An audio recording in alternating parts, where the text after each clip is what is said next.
welcome to this week's edition of ELCAT News. I'm your host, Jen Carlos. Town Manager Denise Menard presented the final FY 2020 proposed operating budget to the Town Council on Monday. The budget includes $1.1 million in spending for capital projects and represents an overall spending increase of 6% over last year's budget. So this evening I'm presenting the Town Manager's proposed budget for the fiscal year that begins July 1st, 2019 and ends June 30th, 2020. Both the budget and capital plan recommended this evening have been updated from the draft budget that was presented to the Council on March 26th. General fund sources, the projected revenue for fiscal year 2020. There are a few changes in the projected revenue this year. They include a decrease in our new growth. The extremely high rate of growth in taxable property we experienced last year is not expected to continue at the same rate. Union contracts were still in negotiation during the budget season last year. In order to continue bargaining in good faith, we could not project budget increases for those bargaining unit employees. Therefore, increases in a majority of salaries were not incorporated in last year's budget, with the expectation, and we were clear about this in last year's presentation, that we would either take it from reserve fund, unused funds in the departments, because departments turn back money, so we rebalance at the end of the year, or a transfer from fund balance if needed. As in previous years, the Director of Finance and I are very conservative in our projections for the tax rate at this early point of the year. There's nothing that's really concrete at this juncture. Major portion of the town's revenue comes from the state, and those numbers are not yet solidified, so we always use the most conservative revenue projections. Sarah and I did go over with a very fine-tooth comb all of the budgets, so there are tweaks, there are changes. I don't know that there are hugely significant. What I would think the most significant you will find are in the capital. There was some reshuffling of capital stuff. I mean, appreciate you guys putting the thought into it. It's better than I was anticipating. There were some improvements, so it's heading in the right direction. Still have work to do, but it's definitely heading in the right direction. Thank you. Yeah. Review of the proposal by the Council now goes to its Financial Oversight Committee, which will meet on Monday, Wednesday, and Friday to examine the details of expenditures proposed in each department, as well as the recommended capital projects. In connection with these, let's just take the line item budgets for today. The Council will hold a public hearing on the proposed budget later this month to hear input from the community. After 135 years, the bronze bell installed in the tower of the Town Hall was removed last week to be permanently displayed in front of the building. The bell was cast in 1884 by the Manuli Bell Company of West Troy, New York. It was installed following the completion in 1882 of what was then Longmeadow Town Hall. The bell isn't even that big. No, get in, nice and easy. Is it still ring? I will try it out when it gets on the ground. That was 12 years prior to the separation of the east and west villages of Longmeadow and the incorporation of the town of East Longmeadow in 1894.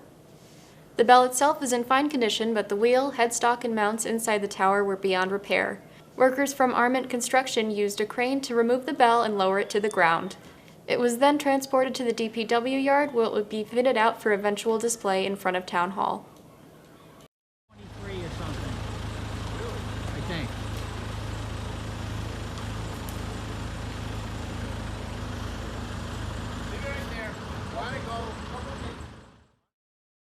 This year's high school spring concert was held on Wednesday night with excellent performances from the chorus and band alike.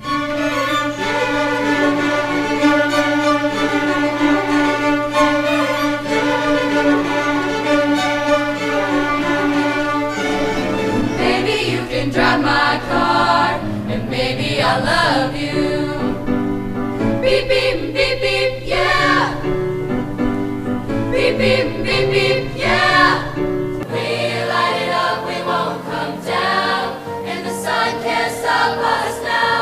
Watching it come true.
And on Thursday, ELHS held its annual Student Awards Night, recognizing over 100 students for their achievement in all areas of the curriculum with scholarships and book awards.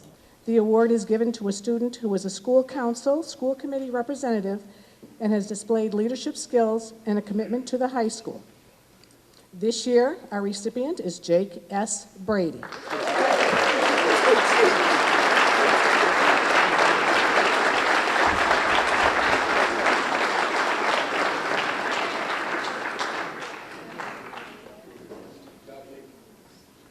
So without further ado, and on behalf of the President of the United States, Philippos is hereby appointed cadet in the United States Air Force Academy, class of 2023.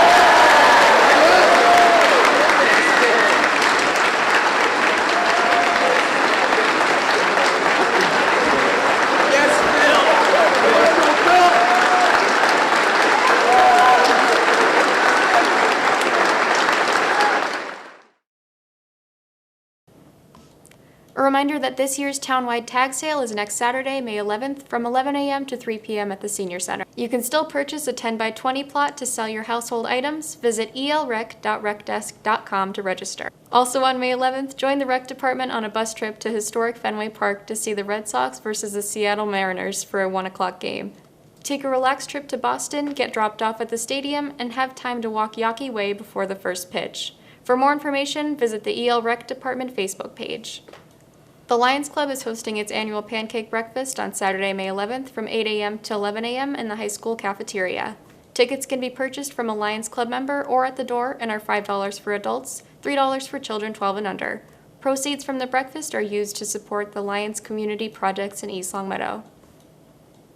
Paint the town this summer. The Lions Club is sponsoring fire hydrant painting in celebration of the 125th anniversary.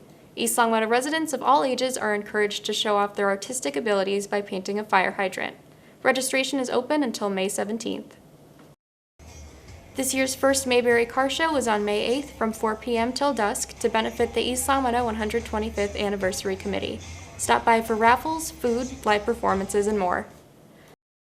Here's what's happening at the library this upcoming week. On Tuesday, May 14th from 6 p.m. to 7:30 p.m. is a parent workshop. The library is offering an informational training session with Madison Bull, a licensed mental health counselor. The discussion will focus on anxiety and depression with a Q&A after. On Wednesday, May 15th from 3:30 p.m. to 4:30 p.m. is Food Explorers. Join registered dietitian Katie Shepard for this educational and nutritious program. Parents and children will learn about the food groups and read I Will Never Not Ever Eat a Tomato by Lauren Child. Afterwards, families will create chocolate hummus flour sandwiches. Registration is required for kindergarten through second graders. Finally, on Thursday, May 16th from 2:30 p.m. to 4:30 p.m. is After School Smash. Play Super Smash Bros. On the big screen with the Nintendo Switch. Crafts and games are also available, and snacks will be provided. Kids in grades 6 through 12 are welcome. That's it for this week's edition of ELCAT News. I'm Jen Carlos. Thanks for watching. See you next time.